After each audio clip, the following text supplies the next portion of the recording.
Hi, everyone, and welcome to our first nutrition seminar.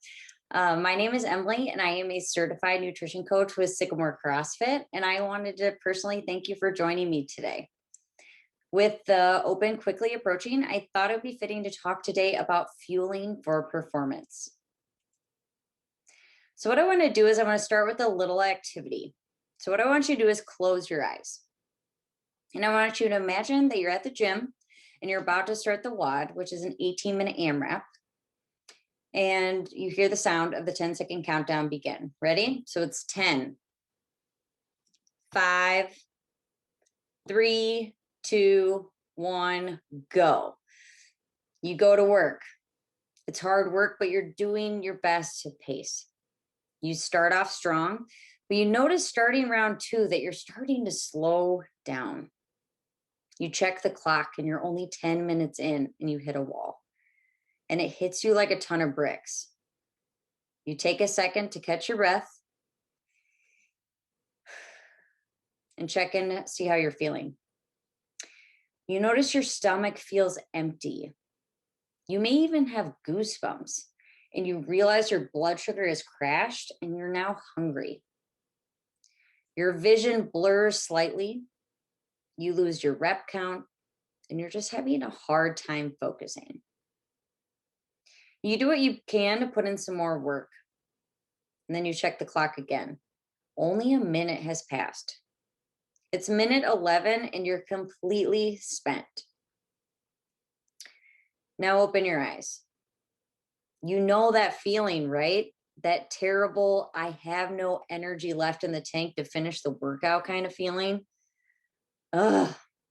And all because you didn't properly fuel yourself for the workout. So that's what we want to talk about today. We want to talk about how to properly fuel for performance so that we can get the most out of our hour at the gym and feel our best. So we're going to talk about the best ways to fuel the day before an event and the day of an event to optimize performance, and how to best fuel for the recovery afterwards. But before we begin, I want to talk about who this nutrition talk is for. The truth is, the majority of people don't need to do anything too specific beyond focusing on eating mostly whole foods, balancing out proper portions, and eating mindfully to reach our goals. But if you have a more specific goal in mind, or you're working for a specific competition or event coming up, or you're considered more of an elite or advanced athlete, then more specific details will help you dial in your nutrition. But we highly recommend having the foundational habits nailed down before trying to focus on those more specific details.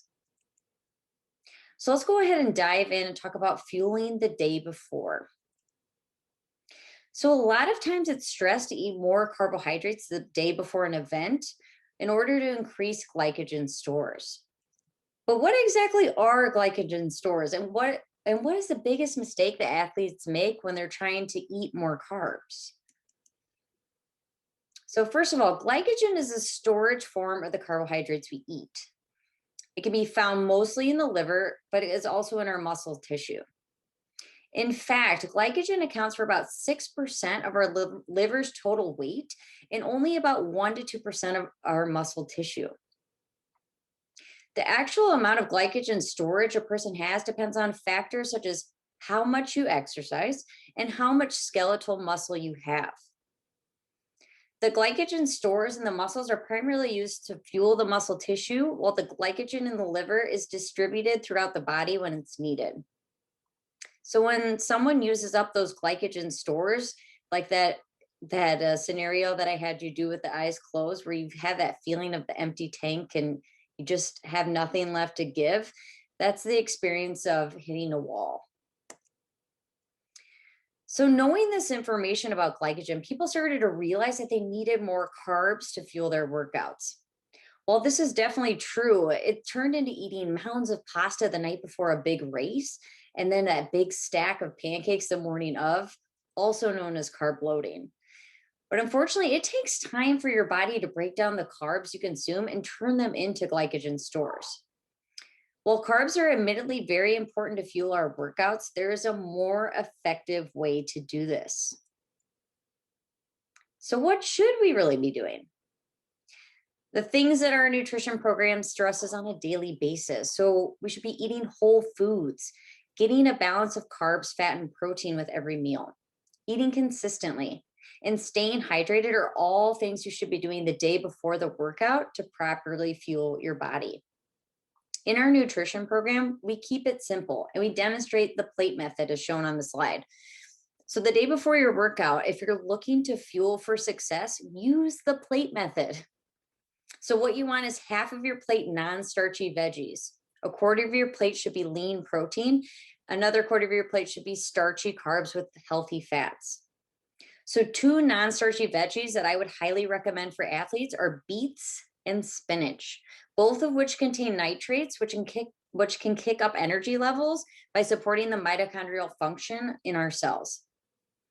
And one healthy fat I'd highly recommend is coconut oil. The reason I recommend coconut oil is it's high in medium chain triglycerides, which can be easily broken down and utilized by the body for a quick burst of energy. So, while eating a balanced diet the day before is going to set you up for success, you should also consider three other tips. First of all, skip the alcohol. Um, Obviously, a hangover is an issue, but also alcohol dehydrates your body. It can impair muscle growth and prevent muscle recovery. You should also stay hydrated by drinking 80 ounces of water.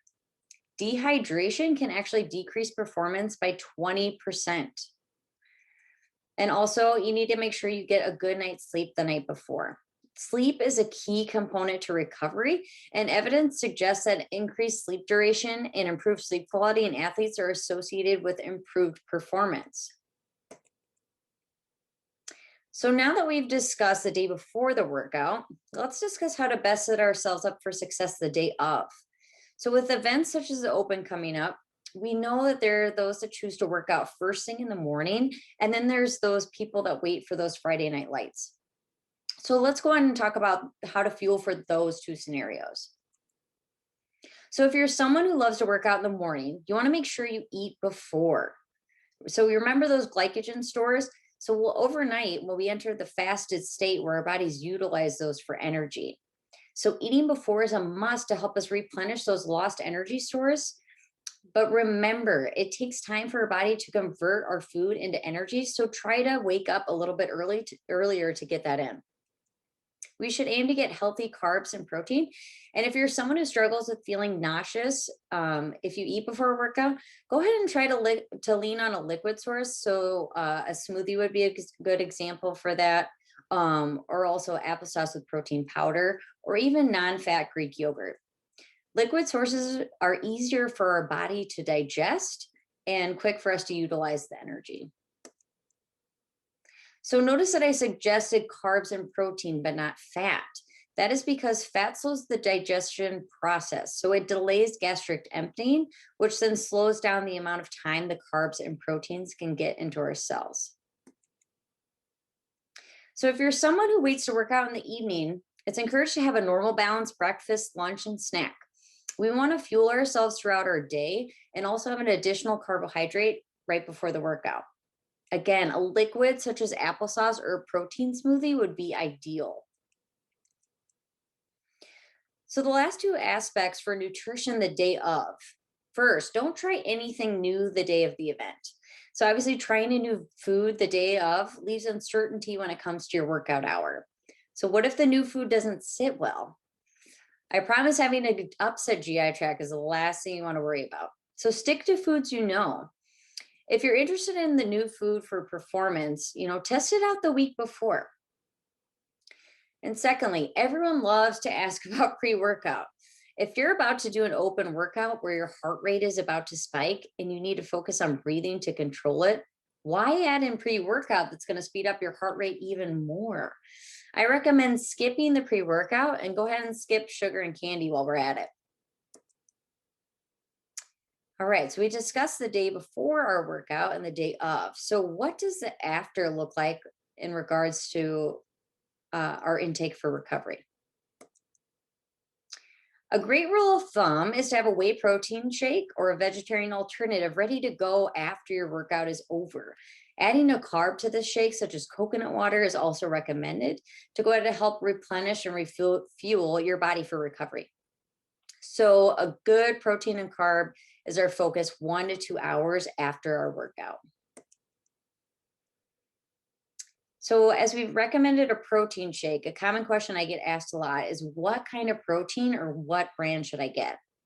Let's find one that you like the taste of and has quality ingredients. So go ahead and check the ingredients label and make sure you can identify, all of the ingredients that are listed.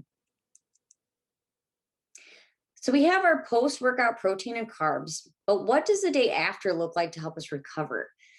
The best thing you can do for yourself is stay consistent with your intake, especially protein, and allow yourself to take a rest day. Fueling for success is not about what you do right around the workout. It's about what you're consistently doing every day. That's why we emphasize the plate method.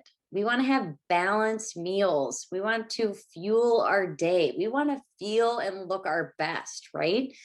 So let's focus on healthy eating. It is the most important thing. I cannot emphasize that enough. Um, and one thing I want to point out is you cannot out train a bad diet. You are what you eat, right? So I don't know about you, but I would like to be fueled by really quality proteins and, quality fats, you know, colorful vegetables. That's what I want my tissues to be made of. I do not want to be made of Cheetos and Diet Coke. I would like to be fueled by whole foods, and I hope you do too. And also, after your workout, let's consider getting in an omega-3 source, such as wild caught salmon, to aid in the recovery process. So, with the open quickly approaching or any upcoming event you're preparing for, we hope you found this helpful in regards to fueling for success. Thank you for attending our nutrition talk. And if you're looking to dial in those details or just want to work on the foundational habits, be sure to schedule a free intro today so we can talk more about your goals and how we can help you reach them. Thanks, everyone.